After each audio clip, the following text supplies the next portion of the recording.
જો તમને લાગે કે અહીંયાથી આપણું શ્રેય થાય છે, આપણને કંઈક પ્રાપ્ત થાય છે અને બીજેથી અધિક પ્રાપ્ત થાય છે તો મમત્વ થાય. એમને કાં તો ભગવાન મહિમા હોય તો મમત્વ થાય. ભગવાન સંત પ્રમુખ સ્વામી એમનો મહિમા હોય, સંત કેવા છે સામાન્ય નથી. એ તો જંગલમાં, ગુફામાં, હિમાલયન ચોટીમાં ક્યાંય મળેવા નથી આવા સંત. એ આપણને ઘર બેઠા મળ્યા અને આપણી બધી વસ્તુ ઉપર ધ્યાન રાખે. એમને આપણો કેટલો મમત્વ છે, આપણા પર કેટલું હેત છે, એ જો જેટલું આપણને સમજાય ને, ભલે સમજાય પણ એવું અંદર એવું થાય તમને. ઘણી આપણને વાચા આપી નથી શકે. કોઈ નાનો બાળક હોય, એ ગોળ ખાય કે કંઈ ગરી વસ્તુ ખાય, ચોકલેટ ખાય, આઈસ્ક્રીમ ખાય, એને પૂછે કે વર્ણન કર, કેવું લાગ્યું તને? ના કરી શકે. પણ એનેથી જેમ બીજાને આનંદ થયો એટલો જ આનંદ થયો હોય, વર્ણન ના કરી શકે.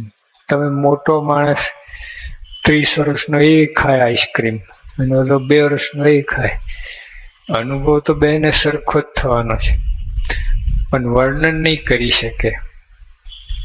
એમ પણ અંદર આપણને થાય, આવો અનુભવ થાય આપણને કે સ્વામી મહારાજ તો પછી આ એમનું છે તો એ તમને પોતાનું મનાય. એટલે એ રીતે મમત્વ થાય.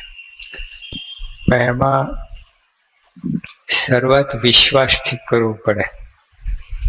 એમને થતું નથી. જો વિશ્વાસે રેતીમાં વહન ચાલે. પહેલા તો વિશ્વાસ એ કોનામાં? સામાન્ય લોકો પેલા રીંગણા બટાટા વેચતા એના વિશ્વાસની વાત નથી. પછી 700 સાધુ છે, કેટલા ભણેલા છે, કેટલા, કોઈ સાધુ થયા નથી.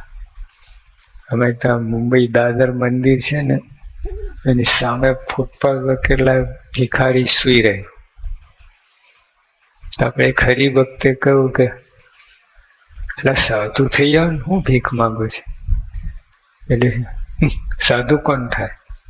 લો, એને એમ કે હજુ અમે કઈ ભીખમાં કઈ પુરુષ પ્રયત્ન કરીશ, આ તો સાવ મફતમાં.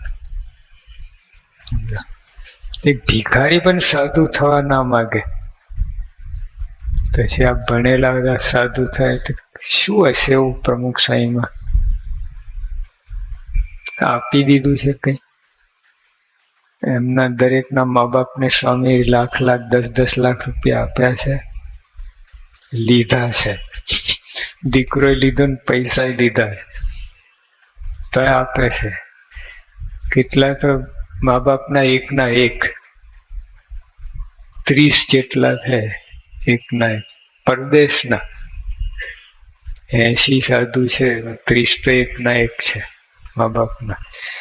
ત્યાં જન્મ્યા, ભણ્યા, મોટા થયા સાધુ.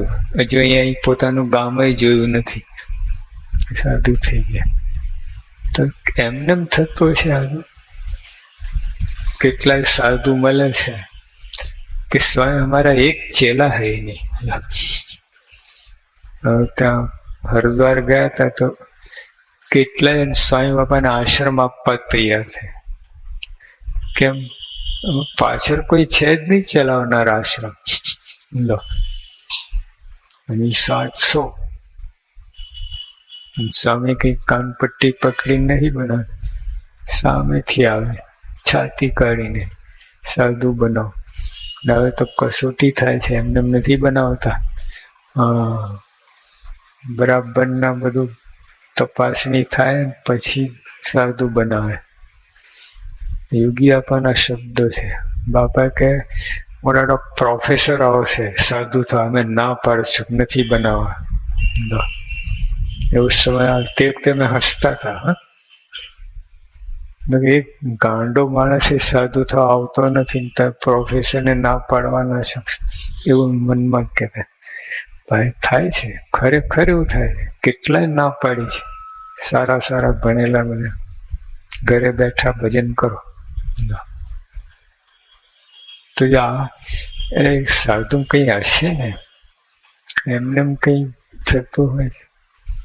એટલે આપણને બુદ્ધિમાં બેસે ના બેસે એટલો અનુભવ નથી, પણ કોકના વિશ્વાસે તો આપણે થઈ શકે કે નહીં.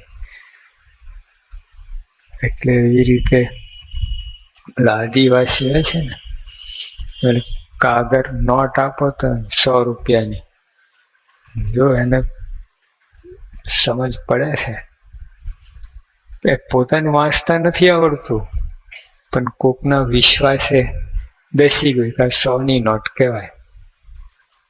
આપણે બધું ઘણું બધું વિશ્વાસ થઈ, અને અંધશ્રદ્ધા નથી. તો કાર્ય જુઓ સ્વામી બાપાનું, સ્વામિનારાયણ ભગવાનનું કાર્ય જુઓ, બધું ઇતિહાસ જુઓ, એની પરંપરા પ્રમુખ સ્વામી આવે છે. એટલે એમ કરીને પણ આપણે તો પછી એ મમત્વ જાગે. બધું એક દિવસનું કામ નથી. આવે ધીમે ધીમે બધું ડેવલપમેન્ટ થાય.